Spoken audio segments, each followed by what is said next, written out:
Exam ഒക്കെ നന്നായിട്ട് എഴുതണം. ആൻസേഴ്സ് ഒക്കെ ആലോചിച്ച് സമയത്തിനുള്ളിൽ എഴുതണം കേട്ടോ. ക്വസ്റ്റ്യൻ പേപ്പറൊക്കെ നന്നായിട്ട് വായിച്ചു നോക്കി അതില് അറിയാവുന്ന ആൻസേഴ്സ് ആദ്യം എഴുതണം. അതിനുശേഷം ബാക്കിയുള്ള ആൻസേഴ്സ് എഴുതിയാ മതി. ഈ കാര്യങ്ങളെല്ലാം ഞങ്ങളുടെ മിസ് പറഞ്ഞു തരാറുണ്ടമ്മേ. അമ്മ നമ്മളെ ഒന്നുകൂടി ഓർമ്മിപ്പിക്കുന്നതാണോ? താങ്ക്സ് ചേച്ചി. കിട്ടു എന്തി? റെഡി ആയിക്കൊണ്ടിരിക്കുവാ ചേച്ചി.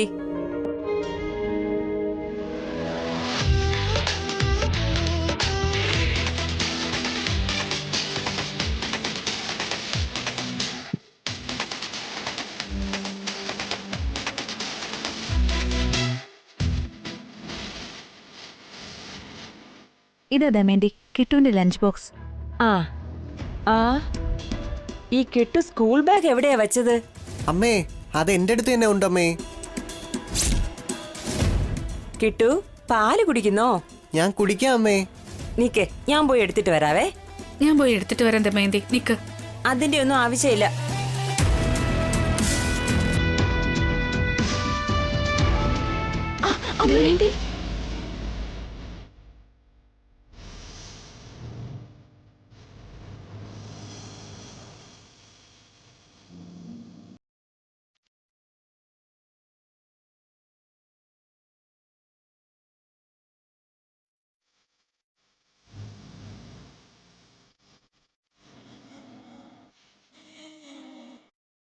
ദമയന്തി, നിനക്കൊന്നും പറ്റിയില്ലല്ലോ അല്ലേ? കുഴപ്പമൊന്നുമില്ലല്ലോ? ഇല്ല വല്യമ്മേ. കുറച്ച് സൂക്ഷിച്ച് നടക്ക് ദമയന്തി. താഴെ വീണ പരിക്ക് പറ്റില്ലേ?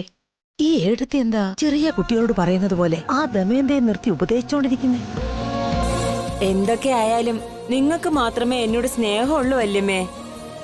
നിങ്ങളെപ്പോലെ ആരും എന്നെ നോക്കില്ല. അതുകൊണ്ടാ നിങ്ങൾ എനിക്ക് കൂടുതൽ ഇഷ്ടം. ഞാനേ എന്റെ അമ്മയുടെ വയറ്റിൽ ജനിക്കാതെ നിങ്ങളുടെ വയറ്റിൽ ജനിച്ചിരുന്നെങ്കിൽ എത്ര നന്നായിരുന്നല്ലേ?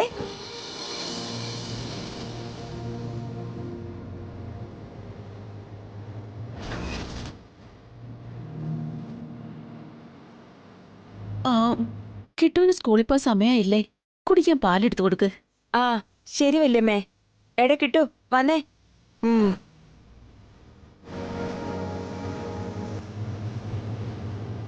കോഫി എടുക്കട്ടെ അമ്മേ? വേണ്ട മോളെ. ഭാസ്കറും അഭി അഖിലും ഒക്കെ എവിടെയാ പോയത്? അവർക്ക് എന്ത് ജോലിയുണ്ടെന്ന് പറഞ്ഞ് ഇന്ന് നേരത്തെ പോയായിരുന്നു അമ്മേ. ഇത്ര നേരത്തെ എന്താ ജോലി? അതറിയില്ല അമ്മേ. ഇവൻ ജോലികൾ എന്തെങ്കിലും ആയിരിക്കും. ഭാസ്കർ, എന്താ അത്? സ്വീറ്റ്സും പൂവും പഴമൊക്കെ അമ്മേ. ഇപ്പോ ഇതൊക്കെ എന്തിനാ വാങ്ങിച്ചേ? അറിയില്ല ഭവനെ, അബിയെ വാങ്ങിട്ട് വരാൻ പറഞ്ഞേ.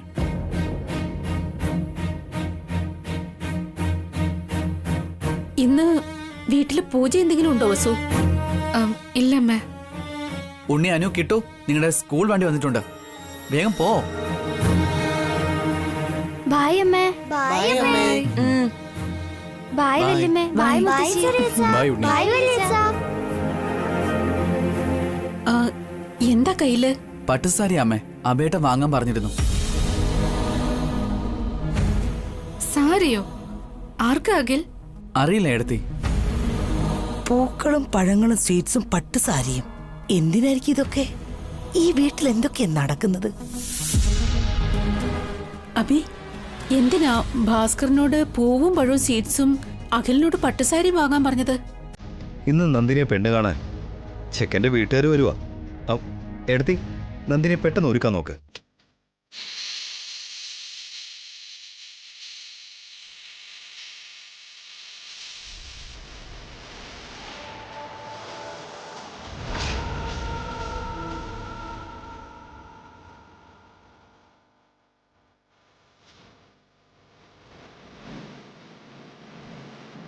നന്ദിനിയുടെ കല്യാണം നടത്താൻ നോക്കുന്നു. ഈ കാര്യം എത്രയും പെട്ടെന്ന് കാർത്തിയെ അറിയിക്കണം.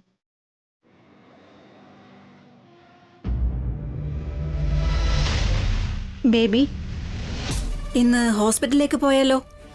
എന്തിന്? സ്കാനിങ്ങും ടെസ്റ്റും ഒക്കെ എടുക്കണ്ടേ? അതിന്റെ ഒന്നും ആവശ്യമില്ല. അതെന്താ ആവശ്യമില്ലാത്തത്? നിന്റെ വയറ്റിലുള്ള കുഞ്ഞിനെ കുറിച്ചൊരു ചിന്തയുമില്ലേ? ഇപ്പൊ ഞാനും മമ്മിയും ആലോചിക്കേണ്ടത് കുഞ്ഞിനെ പറ്റിയല്ല, ആ കുടുംബത്തിനോട് പ്രതികാരം തീർക്കുന്നതിനെ പറ്റിയാ. എന്നെ വേദനിപ്പിച്ചവരെ ദ്രോഹിക്കുന്നതിനെ കുറിച്ചാ.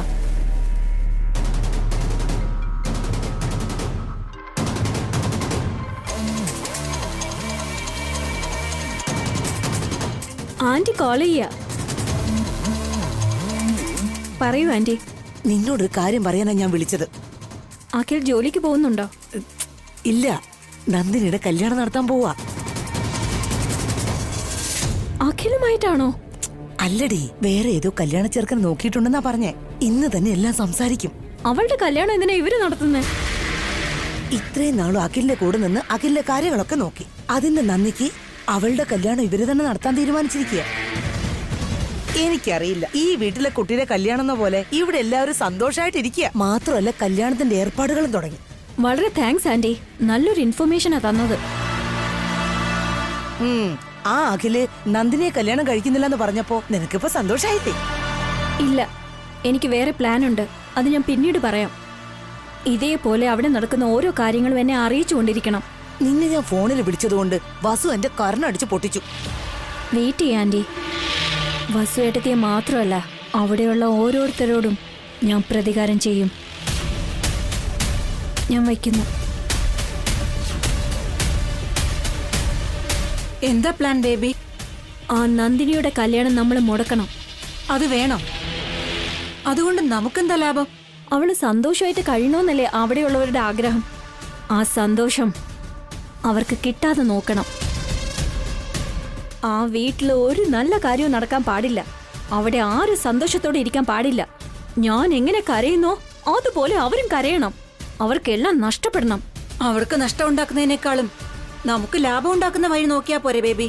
അവരുടെ നഷ്ടം നമുക്ക് ലാഭമാകും, അവരുടെ കഷ്ടം നമുക്ക് സന്തോഷവും. ഇനി അങ്ങോട്ട് അവരെന്തൊക്കെ ചെയ്താലും അതിനെല്ലാം എതിരായിട്ട് ഞാൻ നിൽക്കും. നീ ഇപ്പൊ നിന്റെ ആരോഗ്യം ശ്രദ്ധിക്കണം. നിന്റെ ശരീരത്തിന് വേണ്ട രക്ഷ ചെയ്യണം. ആവശ്യമില്ലാത്ത പ്രശ്നങ്ങളൊന്നും ഉണ്ടാക്കണ്ട. അവരുടെ വേദനയാണ് എന്റെ ആരോഗ്യം. ഞാൻ ഗർഭിണിയാണെന്ന് പോലും കരുതാതെ അവരെന്നെ തല്ലി, മമ്മിയെ അപമാനിച്ചു. അങ്ങനെയുള്ള വീട് ശ്മശാനമായിട്ട് മാറണം. എല്ലാവരെയും നശിപ്പിക്കണം.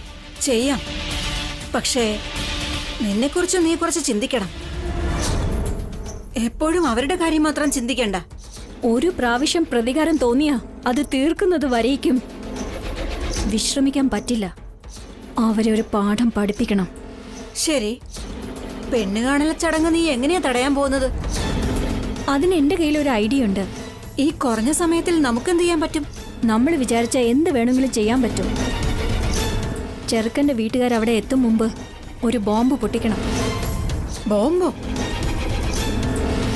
ഭയപ്പെടണ്ട, മനുഷ്യനെ കൊല്ലുന്ന ബോംബല്ല, മനസ്സിനെ വേദനിപ്പിക്കുന്ന ബോംബ്. കല്യാണം മുടക്കാനുള്ള ബോംബ്, പൊട്ടിക്കരയിക്കുന്ന ബോംബ്.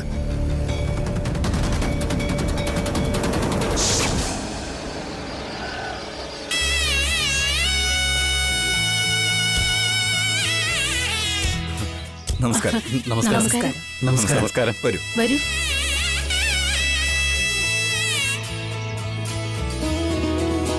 ഇത് എന്റെ ഇളയമ അനിയത്തിയുമാണ്. നമസ്കാരം. നമസ്കാരം. നിങ്ങളുടെ കുടുംബമായ ഒരു ബന്ധം ഉണ്ടാക്കുന്നതിൽ ഞങ്ങൾക്ക് വളരെയധികം സന്തോഷമുണ്ട്. Thank you. എല്ലാവരുടെ കല്യാണം ഇവിടെ നടക്കുന്നുണ്ട്. അപ്പോഴെന്റെ കാര്യം മാത്രം ബാക്കി. തലയിലെഴുത്ത്. ഞാൻ ഈ വീട്ടിലെ പെണ്ണായിരുന്നിട്ടും ഈ വീട്ടിൽ എനിക്കൊരു നല്ല കാര്യവും നടന്നിട്ടില്ല. ഏതോ ഒരുത്തിക്ക് എല്ലാം നല്ല രീതിയിലിരുന്ന് ചെയ്തു കൊടുക്കുന്നു. എന്താണോ എന്തോ. അഖിൽ, ഏട്ടത്തിമാരോട് നന്ദിനിയെ കൊണ്ടുവരാൻ പറ. ഈ വിവാഹം നിങ്ങൾ വേണം നടത്താൻ. അപരാം, സംസ്കൃതി ഈവൻസ് നടത്തുന്ന കല്യാണമെന്ന് പറഞ്ഞാൽ അതിന്റെ റേഞ്ച് ഒന്ന് വേറെയാ. തീർച്ചയായിട്ടും. ആദ്യം നമുക്ക് പെൺകുട്ടിയെ കാണാം, പിന്നെ മറ്റു കാര്യങ്ങൾ ചോദിക്കാം. ദേ വരുന്നുണ്ടമ്മേ.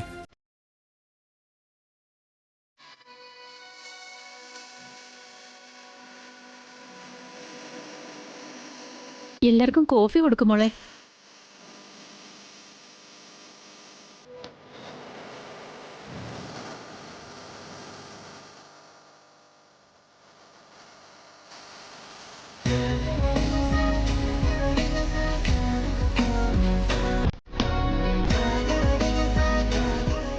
അയ്യോ നന്ദിനി സൂക്ഷിച്ച്. നന്ദിനി നന്ദിനി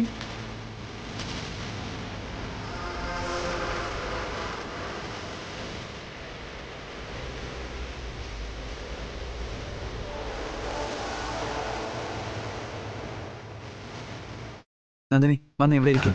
അറിയാതെ കാലിന്ന് സ്ലിപ്പായതാ. ഇരിക്കെ. നിങ്ങൾ കോഫി കുടിച്ചോളൂ. അപ്പൊ ഞങ്ങൾ കേട്ടതൊക്കെ ശരിയാണ്. ആവശ്യമില്ലാതെ ഇവിടെ വരെ വന്നു.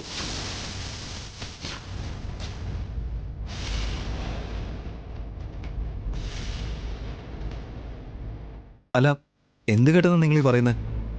നിങ്ങളുടെ അനിയനെ കുറിച്ചും ആ പെണ്ണിനെ പറ്റിയുമാണ്. അവരെ പറ്റി നിങ്ങൾ എന്താ കേട്ടത്? ഇവര് തമ്മില് എന്തോ ഒരു ബന്ധമുണ്ടെന്ന്.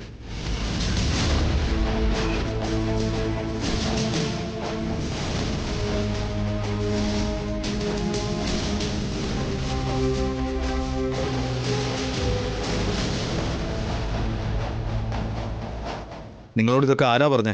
ആര് പറഞ്ഞാലെന്താ? ഇപ്പൊ ഞങ്ങൾ നേരിട്ട് കണ്ടതല്ലേ. എല്ലാവരുടെയും മുമ്പിൽ വെച്ച് ആ പെണ്ണിനെ നിങ്ങളുടെ അനിയൻ പിടിച്ചത് കണ്ടില്ലേ? അവള് താഴെ വീഴാൻ പോയതുകൊണ്ട് പിടിച്ചത്. അങ്ങനെയാണെങ്കിൽ നിങ്ങൾ തമ്മിൽ കല്യാണം കഴിച്ചാ പോരായിരുന്നോ? ഇതിനെന്തിനാ എന്റെ മകനെ വലിച്ചഴക്കുന്നത്? നിങ്ങൾ എന്താ ഈ പറയുന്നേ? ആ പെണ്ണ് നിങ്ങളുടെ ആരായിട്ട് വരും? അനിയത്തി, നിങ്ങളാരാ? എന്റെ മൂത്ത മരുമകൾ. അപ്പോ നിങ്ങളുടെ മരുമകളുടെ അനിയത്തിയെ പെണ്ണ് കാണുന്നത് നിങ്ങളുടെ വീട്ടിൽ വെച്ചാണോ?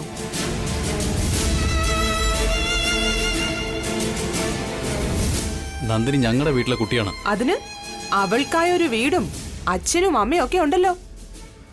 ഈ വീട്ടിൽ എന്തിനാ ഇരിക്കുന്നത്? എന്റെ അനിയനെ കുറച്ചു കാലം കാലിന് സ്വാധീനമില്ലായിരുന്നു. അതിന് ട്രീറ്റ്മെന്റ് കൊടുക്കാനാണ് നന്ദിനി വന്നത്. അന്നോട്ട് അവൾ ഇവിടെ തന്നെ ഉള്ളത്. ഇപ്പൊ നിങ്ങളുടെ അനിയൻ നന്നായല്ലേ ഇരിക്കുന്നേ? ഇനി എന്തിനാ ആ പെണ്ണിനെ ഇവിടെ നിർത്തിയിരിക്കുന്നേ? നന്ദിനിയെ കല്യാണം കഴിപ്പിച്ച് ഭർത്താവിന്റെ വീട്ടിലേക്ക് അയക്കണമെന്ന് വിചാരിച്ചു. അവളുടെ കല്യാണം നടത്താൻ നിങ്ങളാരാ? അവൾക്ക് അച്ഛനും അമ്മയില്ലേ? നന്ദിനിക്ക് ഞങ്ങൾ കല്യാണം നടത്തിക്കൂടെ? അതാ എന്തിനാ ചെയ്യുന്നെന്ന് ചോദിക്കുന്നേ. നിങ്ങൾക്കതിന്റെ ആവശ്യം എന്താ? നിങ്ങളുടെ അനിയന്റെ കൂടെ കറങ്ങിയ പെണ്ണിനെ ഞങ്ങളുടെ മകന്റെ തലയിൽ വെച്ച് കെട്ടാൻ നോക്കുവാണോ? അങ്ങനെയല്ലേ?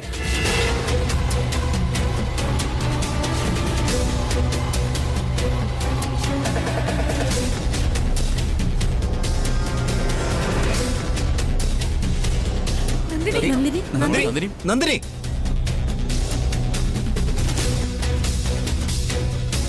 മര്യാദയ്ക്ക് സംസാരിക്കണം. ആവശ്യമില്ലാതെ വായി തോന്നുന്നൊന്നും വിളിച്ചു പറയരുത്. അന്തസ്സുള്ളവരാണ്, അഭിമാനമുള്ളവരാണെന്ന് കരുതി എങ്ങോട്ട് വന്നത്. അതങ്ങനെയല്ലെന്ന് വരുന്ന വഴിയെ മനസ്സിലായതാ. എന്തോ ഇദ്ദേഹം പറഞ്ഞതുകൊണ്ടാ ഇവിടെ വരെ വന്നത്. ഇവിടെ വന്നതുകൊണ്ട് നേരിട്ട് കണ്ടു. ഞങ്ങൾക്ക് ഈ ബന്ധമേ വേണ്ട. വാ പോവാം.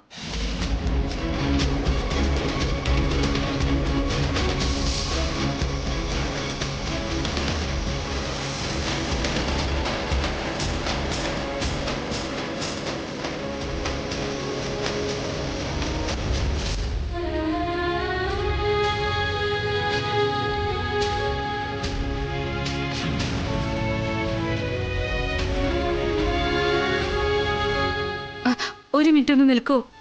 ഇനി എന്താ? നിങ്ങൾ എന്ത് പറഞ്ഞാലും ഞങ്ങൾക്ക് ഈ ബന്ധം വേണ്ട. അഖിലിനെയും നന്ദിനെയും പറ്റി നിങ്ങളോട് ആരാ കുറ്റം പറഞ്ഞത്? ഞങ്ങളുടെ നന്മയ്ക്ക് വേണ്ടി അബദ്ധം പറ്റാതിരിക്കാൻ പറഞ്ഞു വന്നതാ.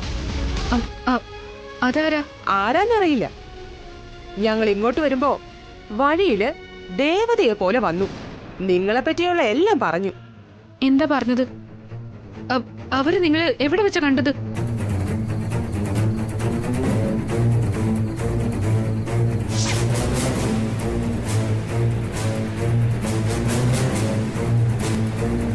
അഭിരാം ഒരു സാധാരണക്കാരനല്ല, സംസ്കൃതി ഈവൻസിന്റെ ചെയർമാനാ. അത്രയും വലിയൊരു വീട്ടിലെ പെണ്ണ് നമ്മുടെ മരുമകളായി വരാൻ നമ്മൾ ഭാഗ്യം ചെയ്യണം.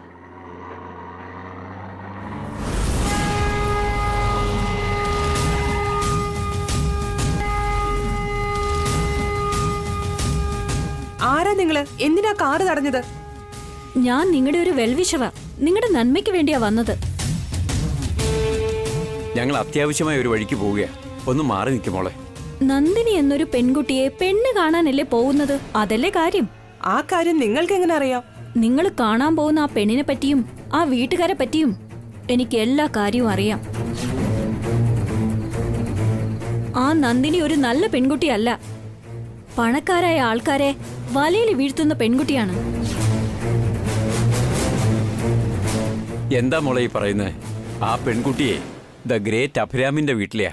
നന്ദിനി അഭിരാമിന്റെ വീട്ടില് എന്തിനാ തങ്ങിയിരിക്കുന്നതെന്ന് നിങ്ങൾക്കറിയാമോ? അഭിരാമിന്റെ അനിയൻ അഖിലിന് കാലിന് സ്വാധീനമില്ലാതെ വീൽ ചെയറിൽ ഇരിക്കുമ്പോ നന്ദിനി സഹായിക്കാനായിട്ട് ചെന്നു.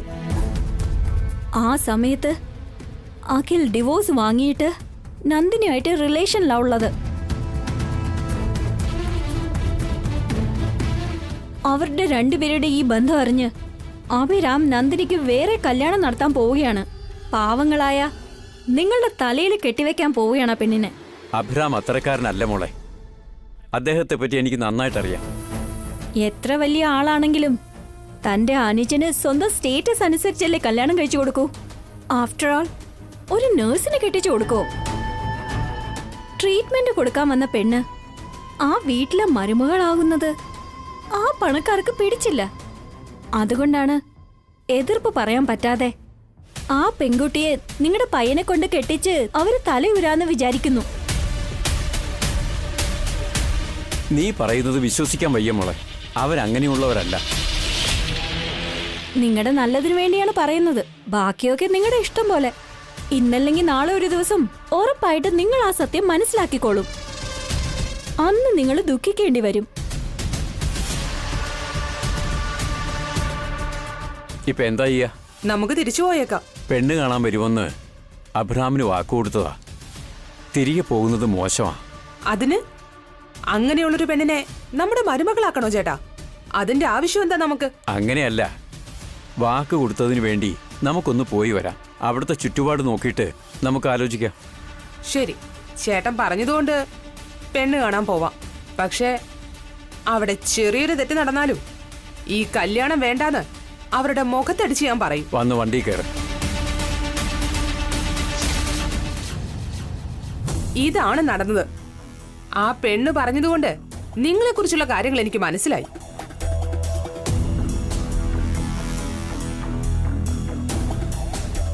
ആരാ പെണ്ണ്? എങ്ങനെ കാണാൻ? കാഴ്ച നല്ലപോലെ മെലിഞ്ഞതാ. ഈ പെണ്ണാണോ?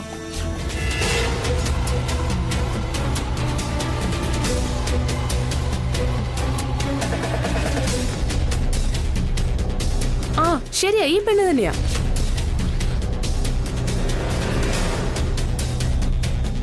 ദേവതയെ പോലെ വന്ന് ഞങ്ങളെ രക്ഷിച്ചു.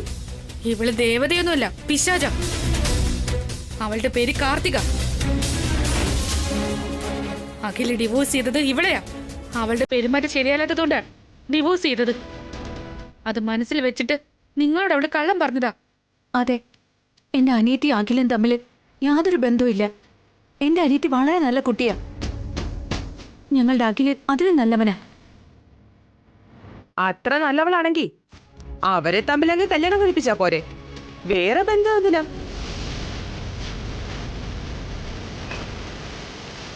അവർക്ക് ഇഷ്ടമുണ്ടായിരുന്നെങ്കിൽ അത് തന്നെ നിങ്ങൾ ചെയ്യൂ. അവരുടെ മനസ്സിൽ അങ്ങനെയൊന്നും ഇല്ലാത്തത് കൊണ്ടാ നിങ്ങളോട് വിവാഹം ആലോചിച്ചത്. തീയില്ലാതെ പുകയുണ്ടാവില്ലല്ലോ. ഞങ്ങൾക്ക് ഈ കല്യാണം ഉറപ്പായിട്ടും വേണ്ട. ഇവരിത്രയൊക്കെ പറഞ്ഞതല്ലേ, ഈ ബന്ധത്തിന് നമുക്ക് സമ്മതിക്കാം. ഏട്ടനൊന്നും ഉണ്ടായിരിക്കുന്നുണ്ടോ? വന്നേ പോവാം. അയ്യോ അയ്യോ, ഒന്ന് നിൽക്കൂ, പറയുന്നതൊന്ന് കേൾക്ക്.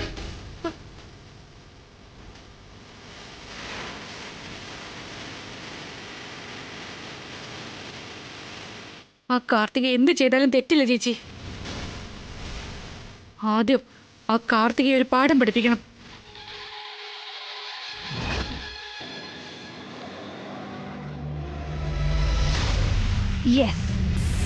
സക്സസ്ഫുള്ളായി ആ നന്ദിനിയുടെ കല്യാണം ഞാൻ മുടക്കി. ചെറുക്കന്റെ വീട്ടുകാര് അവരെ അപമാനിച്ചു എന്ന് സുമ ആന്റി എന്നോട് ഫോൺ ചെയ്ത് പറഞ്ഞു. ഇനി മുതൽ അവിടെ എന്ത് നല്ല കാര്യങ്ങൾ നടന്നാലും ഇതുപോലെ മുടക്കി എനിക്ക് സ്ഥാനം തരാത്ത ആ വീട്ടിൽ ആരും സമാധാനത്തോടെ ഇരിക്കാൻ പാടില്ല.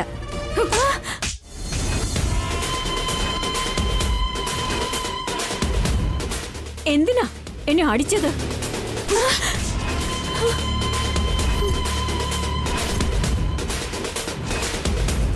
എന്നെ എന്തിനാ തല്ലുന്നത്? ഞാൻ എന്ത് തെറ്റ് ചെയ്തിട്ട് എന്നെ തല്ലുന്നത്?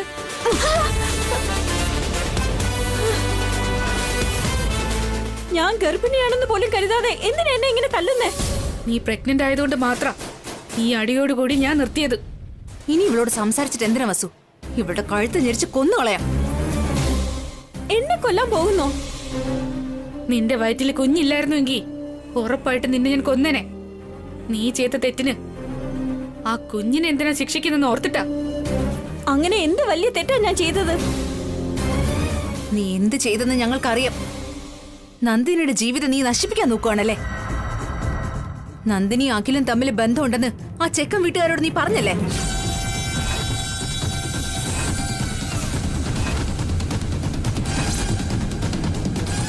ഞാൻ ആരോടും പറഞ്ഞിട്ടില്ല.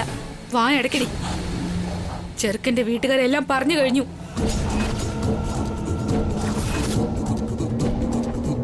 അവളൊരു പെണ്ണാണെന്ന് പോലും നോക്കാതെ അവളുടെ മേലിൽ ഇങ്ങനെ ഒരു കുറ്റം ആരോപിക്കുകയാണോ?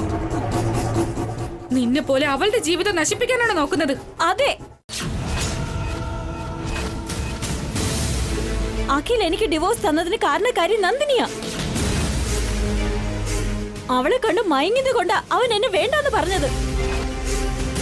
മയങ്ങിയെന്നോ? നീ എന്തായി പറയുന്നേ? മറ്റൊരുത്തനെ കണ്ടപ്പോ മയങ്ങിയത് നീയാ. നിന്റെ ജീവിതം കൊണ്ടുപോയി കളഞ്ഞത് നീ തന്നെയാ കാർത്തിക.